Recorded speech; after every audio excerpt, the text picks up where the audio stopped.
اعوذ باللہ من الشیطان الرجیم بسم اللہ الرحمن الرحیم۔ آج ہم بیت اللہ کی تعمیر اور اہل مکہ کے لیے دعائے ابراہیم کو قرآن کی روشنی میں بیان کریں گے۔ اللہ تعالیٰ نے دعوت توحید قبول کرنے والوں کے لیے کعبۃ اللہ تعمیر کرنے کا حکم دیا تاکہ فرزند توحید اس گھر کا طواف کرے اور یہاں آ کر نماز ادا کرے۔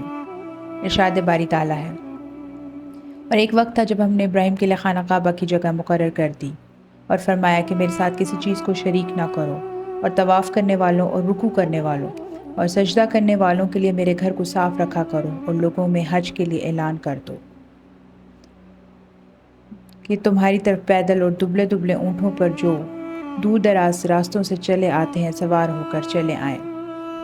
مزید سورہ آل عمران میں فرمایا، پہلا گھر جو لوگوں کے عبادت کرنے کے لیے مقرر کیا گیا تھا وہی ہے جو مکے میں ہے، بابرکت اور جہان کے لیے موجب ہدایت۔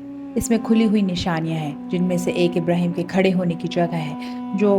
جو شخص اس مبارک گھر میں داخل ہو اس نے امن پا لیا، اور لوگوں پر اللہ کا حق فرض ہے کہ جو اس گھر تک جانے کا مقدور رکھے وہ اس کا حج کرے، اور جو اس کے حکم کی تعمیل نہ کرے گا تو اللہ بھی اہل عالم سے بے نیاز ہے۔ سورہ بقرہ میں اسی کی بابت مزید فرمایا، اور جب پروردگار نے چند باتوں میں ابراہیم کی آزمائش کی تو وہ ان پہ پورے اترے۔ اللہ تعالیٰ نے فرمایا کہ میں تم کو لوگوں کا پیشوا بناؤں گا۔ انہوں نے کہا، پروردگار میری اولاد میں سے بھی پیشوا بنانا۔ اللہ تعالیٰ نے فرمایا کہ میرا وعدہ ظالموں کے لیے نہیں ہوا کرتا۔ اور جب ہم نے خانہ کعبہ کو لوگوں کے لیے جمع ہونے اور امن پانے کی جگہ بنایا اور حکم دیا کہ جس مقام پر ابراہیم کھڑے ہوئے تھے اس کو نماز کی جگہ بنا لو، اور ابراہیم اور اسماعیل سے کہا کہ طواف کرنے والوں اور اعتکاف کرنے والوں اور رکوع کرنے والوں اور سجدہ کرنے والوں کے لیے میرے گھر کو پاک صاف رکھا کرو۔ جب ابراہیم نے دعا کی کہ اے پروردگار اس جگہ کو امن کا شہر بنا، اور اس کے لیے رہنے والوں میں سے جو اللہ اور روز آخرت پر ایمان لائے ان کے کھانے کو پھل عطا کر، تو اللہ تعالیٰ نے فرمایا کہ جو کافر ہوگا میں اس کو بھی کسی قدر فائدہ دوں گا، مگر پھر اس کو عذاب دوزخ کے بھگتنے کے لیے ناچار کر دوں گا، اور وہ بری جگہ ہے۔ اور جب ابراہیم اور اسماعیل بیت اللہ کی بنیادیں اونچی کر رہے تھے تو دعا کیے جاتے تھے کہ اے پروردگار ہم سے یہ خدمت قبول فرما، بے شک تو سننے والا اور جاننے والا ہے۔ اے پروردگار ہم کو اپنا فرما بردار بنائے رکھنا، اور ہماری اولاد میں سے بھی ایک گروہ کو اپنا متی بناتے رہنا۔ اور پروردگار ہمیں ہمارے طریقہ عبادت بتا اور ہمارے حال پر رحم کر کے ساتھ توجہ فرما، بے شک تو توجہ فرمانے والا مہربان ہے۔ اے پروردگار ان لوگوں میں انہی میں سے ایک پیغمبر مبعوث کر دے جو ان کو تیری آیتیں پڑھ پڑھ کے سنایا کرے اور کتاب اور دانائی سکھایا کرے، اور ان کے دلوں کو پاک صاف کیا کرے، بے شک تو غالب اور صاحب حکمت ہے۔ حضرت علی بن ابی طالب اور دیگر صحابہ رضی اللہ عنہ سے روایت ہے کہ آپ کو وحی کے ذریعے اس جگہ سے باخبر کیا گیا۔ آسمانوں کی تخلیق کا ذکر کرتے ہوئے ہم بیان کر چکے ہیں کہ کعبہ شریف آسمانی کعبہ بیت المعمور کی بالکل سیدھ میں ہے۔ ساتوں آسمانوں پہ اس انداز سے عبادت کے مقامات ایک سیدھ میں واقع ہیں۔ بعض علماء نے فرمایا کہ ہر آسمان میں ایک گھر عبادت کا مقام ہے جس میں اس آسمان کے فرشتے اللہ کی عبادت کرتے ہیں۔ ان کے لیے اسی کی وہی حیثیت ہے جو زمین والوں کے لیے کعبہ شریف کی ہے۔ اللہ تعالیٰ نے حضرت ابراہیم علیہ السلام کو حکم دیا کہ ایک عبادت گاہ بنائے جس کی حیثیت زمین والوں کے لیے وہی ہو جو آسمان کے فرشتوں کے لیے مذکورہ بالا عبادت گاہوں کی ہے۔ اور اللہ نے آپ کو کعبہ شریف کی وہ جگہ بتائی جو آسمان و زمین کی تخلیق کے دن اس کے لیے متعین کر دی گئی تھی۔ اس شہر کو اللہ تعالیٰ نے اس دن محترم قرار دے دیا تھا جس دن آسمانوں اور زمینوں کو پیدا فرمایا۔ وہ اللہ کے حکم کی وجہ سے قیامت تک کے لیے قابل احترام حرم ہے۔ مقام ابراہیم اس سے مراد وہ پتھر ہے جس پر کھڑے ہو کر آپ نے کعبہ کی تعمیر جاری رکھی۔ جب عمارت آپ کے قد سے بلند ہو گئی تو آپ کے بڑے بیٹے اسماعیل علیہ السلام نے یہ مشہور پتھر لا کر دیا تاکہ آپ اس پر کھڑے ہو جائیں، جیسے کہ ابن عباس رضی اللہ عنہ کی ایک لمبی حدیث میں مذکور ہے۔ حضرت عمر بن خطاب رضی اللہ عنہ کے زمانے تک یہ پتھر اسی طرح کعبہ کی دیوار سے متصل پڑا رہا جس طرح قدیم زمانے سے پڑا تھا۔ آپ نے اسے بیت اللہ سے کچھ فاصلے پر کر دیا تاکہ اس کے پاس نماز پڑھنے والوں کی وجہ سے طواف کرنے والوں کو رکاوٹ نہ ہو۔ بعد کے لوگوں نے اس مسئلے میں حضرت عمر رضی اللہ عنہ کی پیروی کی حضرت عمر رضی اللہ عنہ کے متعدد مشورے ایسے ہیں کہ اللہ تعالیٰ نے ان کی تصدیق ثابت ہے۔ ان میں سے ایک یہ بھی ہے کہ آپ رضی اللہ عنہ نے رسول اللہ صلی اللہ علیہ وآلہ وسلم سے عرض کیا، کاش ہم مقام ابراہیم کے پاس نماز پڑھا کرتے، اور حکم دیا کیا کہ جس مقام پر ابراہیم کھڑے ہوئے تھے اس کو نماز کی جگہ بنا لو۔ اس پتھر میں حضرت ابراہیم علیہ السلام کے قدموں کے نشان اسلام کے ابتدائی دور تک باقی رہے تھے۔ انہوں نے صرف اللہ کی رضا کے لیے کعبہ کی بنیادوں پر عمارت بنائی تھی اور دعا کرتے تھے کہ اللہ تعالیٰ ان کا یہ نیک عمل قبول فرما لیں۔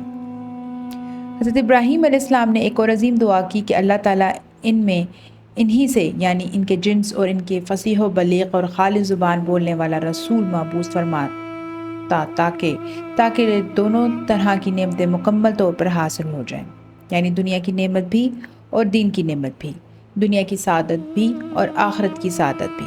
اللہ تعالیٰ نے یہ دعا بھی قبول فرمائی اور ایک رسول مبعوث فرمایا۔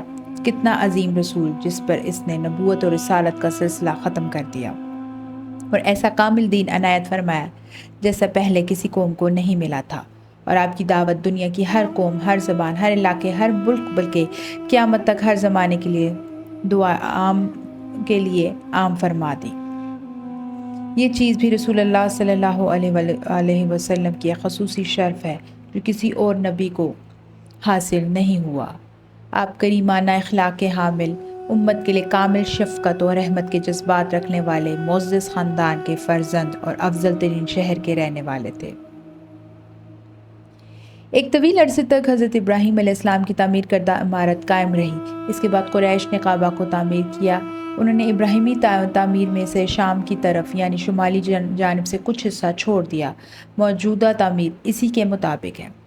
حضرت عائشہ رضی اللہ عنہ سے روایت ہے کہ رسول اللہ صلی اللہ علیہ وسلم نے فرمایا، کیا تجھے معلوم ہے کہ تیری قوم نے جب کعبہ تعمیر کیا تو ابراہیم علیہ السلام کی بنیادوں سے کم کر دیا؟ میں نے عرض کیا، اللہ کے رسول صلی اللہ علیہ وسلم آپ اسے دوبارہ ابراہیم علیہ السلام کی بنیادوں پر تعمیر نہیں کریں گے؟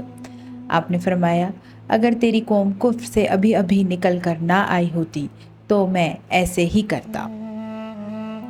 جب خلیفہ منصور کے بیٹے خلیفہ مہدی کا دور حکومت تھا تو اس نے امام مالک رحمۃ اللہ سے مشورہ کیا کہ کعبہ کی عمارت اس طرح بنا دی جائے جس طرح حضرت عبداللہ بن زبیر رضی اللہ عنہ نے بنائی تھی۔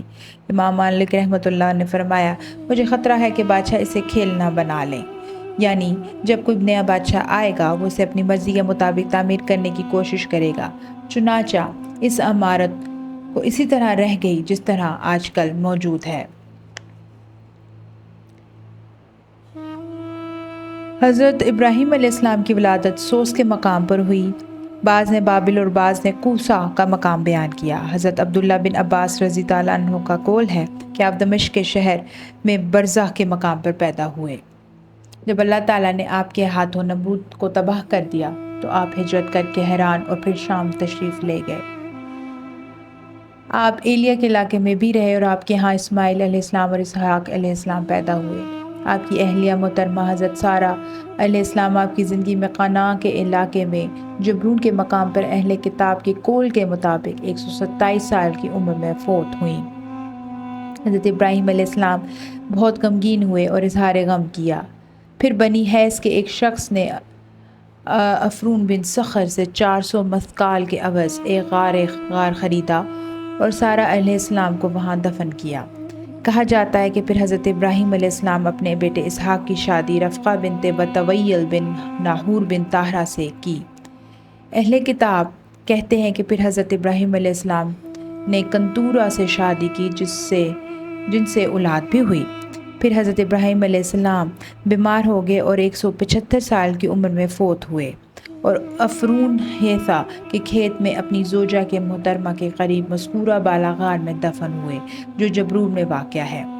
آپ کے دفن کا اہتمام حضرت اسماعیل اور حضرت اسحاق علیہ السلام نے کیا۔ آپ علیہ السلام کی قبر مبارک اور حضرت اسحاق اور حضرت یعقوب علیہ السلام کی قبریں اس 4 دیواری میں واقع ہیں جسے حضرت سلیمان بن داؤد علیہ السلام نے تعمیر کیا تھا۔ یہ جبرون کے شہر میں ہے جو آج کل الخلیل کے نام سے معروف ہے۔ حضرت ابراہیم علیہ السلام کی معلومات کے سلسلے کو آج یہیں پہ اختتام پذیر کرتے ہیں۔ ہم دوبارہ آپ کے سامنے ایک نئے عنوان کے ساتھ حاضر ہوں گے۔